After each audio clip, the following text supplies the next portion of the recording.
First, though, a number of things that we have covered on this show in the past few days have had important follow-ups since. For example, the Japanese finance minister, the man who I described as seeming totally hammered at that press conference at the G7 this weekend, he is sticking to his story that he was not drunk at that press conference. He says he was just on too much cold medicine. The minister has nevertheless decided to resign. He apologized for, quote, causing such a commotion. This all happened while Secretary of State Hillary Clinton was in Japan. On the same day the finance minister resigned, Secretary Clinton announced that the Japanese prime minister would become the first foreign head of state to visit Barack Obama at the White House. That would be Japanese Prime Minister Taro Aso of the 9.7% approval rating. Mr. Aso has a reputation also as a somewhat epic drinker. Perhaps best then not to have him at the White House on a Wednesday. What with the weekly Wednesday White House cocktail parties and all. Also, in a misinformation story a couple of days ago, we noted that family values anti-obscenity crusading Republican Congressman Eric Cantor had not only circulated an anti-union video with so many swears in it that it just sounded like one long beep when it was shown on TV, Mr. Cantor also sent a Yay Republicans video. He set this video that he circulated this week to a song by Aerosmith that is about hookers. The follow-up on this one is that Aerosmith, or rather the company that owns the rights to Aerosmith's song about hookers, has told the Republicans that they cannot use that hooker-related song anymore.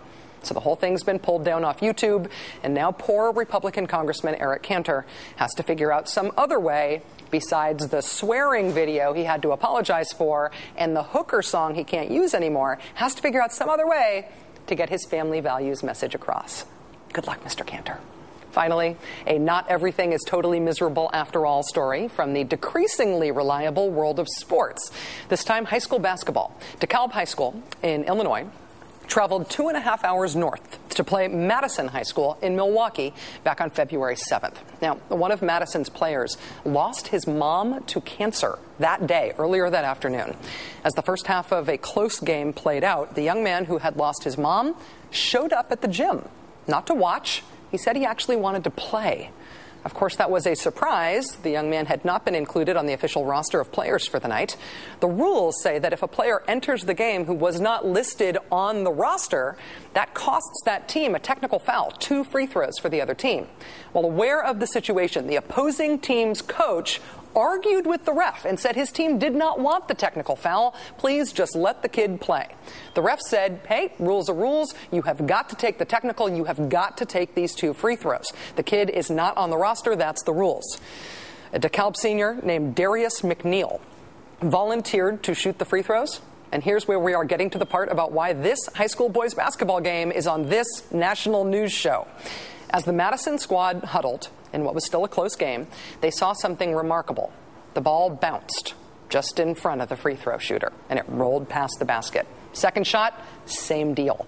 Darius McNeil, high school senior, had volunteered to purposely miss the free throws, to miss them on purpose. And the entire gym, aware of the scene unfolding, stood and cheered the visiting player. Asked about the free throws, Darius McNeil said, quote, I did it for the guy who lost his mom. It was the right thing to do. And of course it was the right thing to do, but it wasn't necessarily the obvious thing to do. So yay. Yay DeKalb High, yay Darius McNeil. Well done.